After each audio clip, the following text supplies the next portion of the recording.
నెల్లిమర్ల నియోజకవర్గం ఎమ్మెల్యే అభ్యర్థిగా పోటీ చేయబడుతున్నటువంటి లోకం మాధవి గారు మనతో ఉన్నారు. ఎలక్షన్ క్యాంపెయిన్లో భాగంగా ఇంటింటికి వెళ్తున్నారు. అసలు అంటే రెస్పాన్స్ అనేది ఏ విధంగా ఉంది? స్పందన అయితే అనూహ్యంగా ఉందమ్మా. ఓకే, ప్రజలు జగన్మోహన్ రెడ్డి పాలనే కాకుండా స్థానిక ఎమ్మెల్యే బొడికొండ పాలన కూడా విసిగిపోయారు, అలసిపోయారు.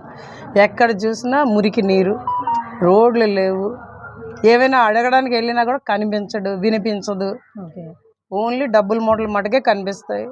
ప్రజలైతే ఈరోజు చెప్తున్నది, ఉద్యోగానికి వెళ్ళినా ఏం చేయమని అడిగినా కూడా ఏం పట్టించుకొని అతను మాకొద్దు, మీరు ఒక మహిళగా ముందుకు వస్తున్నారు, ఖచ్చితంగా మేము చెప్పుకునే అవకాశం మీకు ఉన్నది కాబట్టి మీకు అవకాశం ఇస్తామని చెప్పి ప్రతి ఒక్కళ్ళు కూడా చెప్తున్నారు. నేను కూడా అలాగే నిబద్ధతతో ఒక సేవకురాలనే పనిచేస్తానని ప్రజలందరికీ మాటిస్తున్నాను. అంటే మీరు సూపర్ 6 అనేది ఒకటి తీసుకెళ్తున్నారు. ఇంతకుముందు మిమ్మల్ని ఇంటర్వ్యూ చేసినప్పుడు అంటే ఉచితాలతోటి అభివృద్ధి అనేది జరగదు, అంటే ఏదైనా కానీ మామూలుగా కంపెనీలు తీసుకొచ్చి పిల్లలకి కానీ ఉద్యోగాలు ఇవ్వాలని చెప్తున్నారు.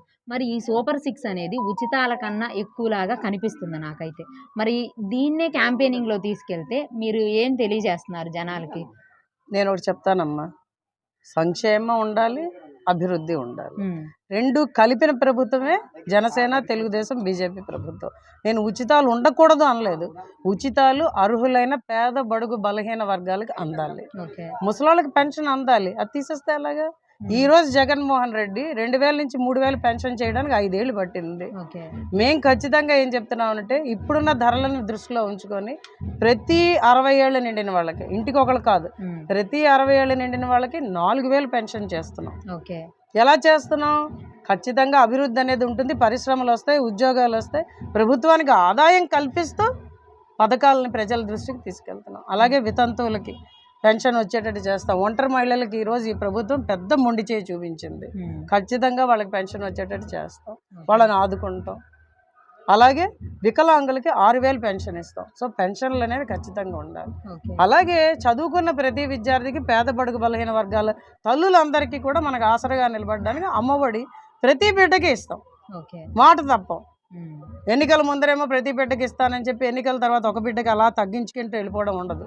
ప్రతి బిడ్డకి, ఒక బిడ్డ ఉంటే 15,000, 2 బిడ్డలు ఉంటే 30,000, 3 బిడ్డలు ఉంటే 45,000 ఖచ్చితంగా అందేటట్టు చేస్తాం. అలాగే ప్రతి మహిళకి కూడా నెలకి 1500. 45 ఏళ్ళు నిండిన వాళ్ళకి మాత్రమే 18,000 ఇచ్చాడు జగన్మోహన్ రెడ్డి. ఎందుకు? ప్రతి మహిళకి మనం ఆసరాగా నించుంటే ఖచ్చితంగా వాళ్ళ ఆదాయం పెరుగుతుంది. మా ఉద్దేశం ఏంటంటే ప్రతి కుటుంబం ఆర్థికంగా స్థిరపడాలి. ఇప్పుడు మీరు అయితే నెల్లిమర్ల నియోజకవర్గంలో ఇవి ఒక్కటే సార్, లాస్ట్ క్వశ్చన్. ఏం తినేయండి సార్, ఆగండి సార్, మీరు చెప్పట్లేదు. నెల్లిమర్ల నియోజకవర్గంలో మీ మీద ఉన్నటువంటి మామూలుగా కాంట్రవర్సీ, మీ భూములు కాపాడుకోవడానికి ఎమ్మెల్యే పదవిలో అంటే జనానికి సేవ చేయడానికి కాదు ఏంటి అనేది సోషల్ మీడియాలో పెద్ద ఎత్తున ఇప్పుడు పార్టీ ఉన్న వాళ్ళు చేస్తున్నారు. దాని మీద మీ సమాధానం ఏంటి? నేను ఒకటే చెప్తున్నాను తల్లి, నేను భూములు స్వచ్ఛందంగా నా డబ్బులు పెట్టి కొనుక్కున్నాను. ఏ ప్రభుత్వం నాకు భూమి ఇవ్వలేదు, అర్థమైందా? ఆ భూములు నేను 30 ఏళ్ల కిందట కొనుక్కున్నాను. ఇప్పుడు రాజకీయాల్లోకి వచ్చాను. కాపాడుకోవాల్సిన అవసరం ఉంటే రాజకీయాల్లోకి ఎందుకు వస్తాను? అసలు నేను రాజకీయాల్లోకి వచ్చింది నా భూములు కాపాడుకోవడానికి కాదు, నాకు అవసరం లేదు.